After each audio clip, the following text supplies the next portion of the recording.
হ্যাঁ, অবশ্যই। কারণ এটা একটা ওয়ার্ল্ড কাপ, অবশ্যই একটা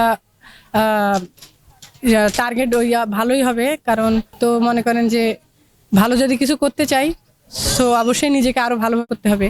আমি আমাদের টিমটি নিয়ে অনেক হ্যাপি, কারণ আমাদের টিমটা সবকিছু মিলে অনেক ভালো হয়েছে। আসলে আমি অনেক ভালো আমাদের প্রিপারেশন হচ্ছে, প্র্যাকটিসও অনেক ভালো হচ্ছে। সো ওয়ার্ল্ড কাপে আমাদের অনেক ভালো একটা ম্যাচ হবে ইনশাল্লাহ। বাংলাদেশ সবসময় চায় জয় করতে, বাট আনফর্চুনেটলি হয় না। তো ইনশাল্লাহ এবার হবে, ইনশাল্লাহ।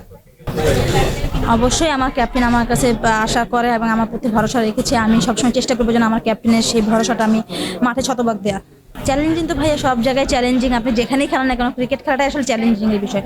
সো চ্যালেঞ্জিংটা যখন আপনি অ্যাকসেপ্ট করতে পারবেন, আপনি যখন এটা মাঠে ভালোভাবে শতভাগ দিতে পারবেন, আমার কাছে মনে হয় তখন আর সেই জিনিসটা থাকে না। শক্তি বলবো আমার দলের শক্তি তিনটা ডিপার্টমেন্টে আমি এখন বলবো যে আমাদের দেখেন এখন ওয়ার্ল্ড কাপে কিন্তু আমাদের তিনটে পেস বোলার নেওয়া হয়েছে, 5টা স্পিনার নেওয়া হয়েছে, ব্যাটাররা আছে। আমি মনে করি যে তিনটা ডিপার্টমেন্টে যদি আমরা ভালো করতে পারি, রেজাল্ট আমাদের পরে আসবে। অবশ্যই এটা অনুপ্রাণিত করে, আমাকে উৎসাহ দেয় এবং আমার টিমমেটদেরকে এটা খুব অনুপ্রাণিত করে যে হচ্ছে এইরকম একটা অ্যাচিভমেন্ট।